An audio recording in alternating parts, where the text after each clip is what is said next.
eyes to it. He said, "Dad, can you actually believe it? I'm actually watching guys that boxed in your era." So I'm like, "Yeah, that's great." So he was happy for that. Are you suffering a nostalgic breakdown? Are you trying to get back into the ring? Not really, but there's guys out there that are still calling my name. So Lennox, what did you see from 54-year-old Mike Tyson, the man you defeated and sort of ended his real career? Did you see legitimate punching power left in that body of his? Well, Mike Tyson still got the mechanics of boxing, and he knows how to, pivot and turn. He knows the biomechanics of boxing. So yes, he's got weight, he's got power still, and he wound up a couple times. The ones that you see on the pad, boom, boom, boom, that quick combination. He had to slow himself down, because if he would have really came through with that combination, Roy Jones would be knocked out. And you can see Roy Jones was tired. That's because he's in with the heavyweight. He's moving around. He doesn't want to get hit. Then he has to hold him. So there's two components there. And then plus, I think Roy was also carrying some extra weight. Roy's not used to carrying 215, even though it's only 8 rounds, and I think it's 2 minutes per round. That's still a lot of weight for him, a guy that mainly fought at super middleweight 168. Oh, absolutely. I mean, that's probably his walking around weight. Right. And then you train and you get down to a certain weight class that you feel comfortable to box with. So, Lennox, what would happen if Mike Tyson at 54 took on a legitimate young contender? I know I would pay to see it, but what do you think I would see?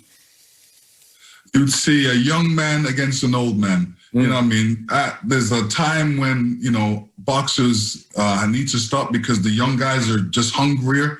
And, 54 is the wrong time to be boxing again. You got to be boxing in your teens, in your 20s and 30s. Well, you also saw the undercard. You saw Nate Robinson take on a YouTube guy, Jake Paul. Tell the people at home what went wrong with Nate. Why was he knocked out? What did you see? Well, boxing is a very serious sport. It's a life and death sport. And there's a lot of people that really put the time into it, and they sacrifice their time. And, this is not no play thing. It's a serious thing. People get hurt. And this is just a reminder that, if you're into boxing, take it seriously. It's not no play thing. He probably took it seriously. I'm not saying he didn't take it seriously, but, you need experience. Experience is the key. If you don't have experience, then you get caught in a situation you don't know how to do it, and it's embarrassing. So I don't know how much boxing he took, or if he had some fights previous, which he should have. And that would have helped the whole thing.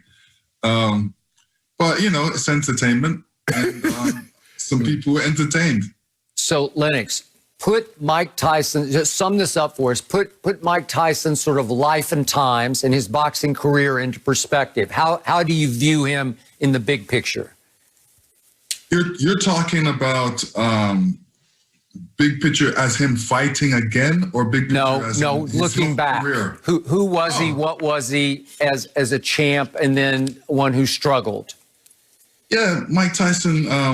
We've all gone through trials and tribulations, and Mike Tyson, he came from a rough background where he had some people look after him, Customato, and cared for him, and then Customato wasn't there for a while, and he seemed to go downhill in the sense of going through different dramas with promoters and personally and publicly. And then, the reinsurgent of Mike Tyson is back again, and, he's doing good things. He's in movies. He's got his own show.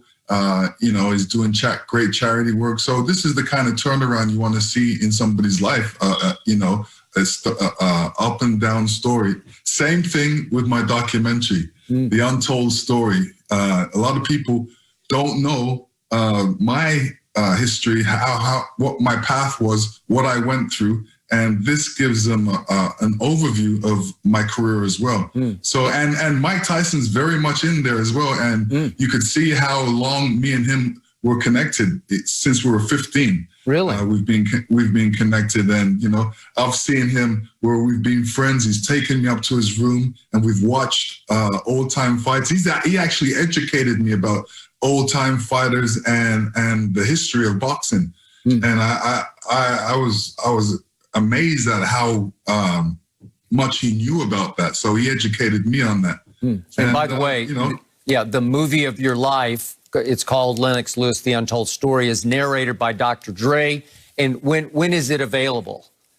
It's available right now. Right now on Crackle, it's available. And yeah, please go see it and tell me what you think. Okay, we shall. So now let's turn to what's coming up Saturday night. You're going to be there for the Errol Spence bout, Errol Spence Jr. versus Danny Garcia. And I'm going to ask you the question every boxing fan wants to know. Obviously, about a year ago, Errol Spence Jr. was involved in a horrific, life-threatening car crash, got ejected from his vehicle, eventually charged with DWI. Nobody seems to know what does he have left now? What will he be? What is your gut telling you? What should we expect from him this Saturday night in his return to the ring? This is the big question. Everybody wants to know that, you know, when somebody goes through a big accident like that, or maybe a loss, it's almost like a loss because it kind of throws you back. He was in the hospital bed. He had to do some operation. And now he's coming back against one of the top guys, Danny Garcia. You know, he's no slouch. He's a serious competitor. And, you know, he's saying, Errol Spence is saying he's okay. We just want to see if he's okay. Nobody really knows for sure. It's not 100% until he gets in there, till we see him perform. And we're satisfied that he's okay, then he's okay. So, you know, this is what makes exciting fights, because there's different aspects of the fight which, you know, we have to look at. We have to look at, is he okay? Did that accident affect him? Will Danny Garcia be able to tell everybody that it's a lie, it's not the truth? And, you know, I'm excited about the fight. I'm looking forward to it. These guys are great fighters, and they just want to show their talent, and they've got a lot of talent. What will you be looking for to see if Errol Spence Jr. is okay? When will you know will you know by the second, third round, or will the fight need to go, if it goes later, when will you know? How will you know if, okay, he's the same guy? Yeah, just how the fight's gonna go, because there's different ways that he could fight the fight. He's usually he likes to go after his guy, right, and apply his own pressure. He likes to do his own thing in there. So is Danny Garcia gonna allow that, or if he's able to stop it? We're gonna have to see, and then we're gonna have to see if he gets hit by a couple shots and how he reacts with these shots, and how does he look in the middle rounds? How does he look in the last couple rounds? Those different things. Is he listening to his corner? You know, what information is his corner giving him? Is that the right information? So there's a lot of different factors in a fight. Well, I want him to win because I want to see him and Bud Thurman fight. That's what everybody want to see. That's what you want to see, Lennox. That's what I want to see. That's the fight everybody wants to see. Yep. Yeah. Terrence Crawford? Yeah, Terrence Crawford, Bud Crawford. Yeah. Absolutely. Listen, another amazing fight. But, you know, the little guys, the young guys, they're great, and they just want to go out there and perform, and we want to see great performances. How about Lennox Lewis and Klitschko one more time? Like Tyson and Roy Jones, Klitschko, Lennox Lewis. You down? I may be down. Well, what about Tyson and Lennox again? No? I mean, hold on. They say that fight did somewhere between 1.2 and 1.5 million buys, Lennox. That'd be a nice little come up. Mm-hmm. Oh yeah, that's nice. Lennox, thank you so much for joining us today. Trying to get me back in the ring, I know it. A little bit.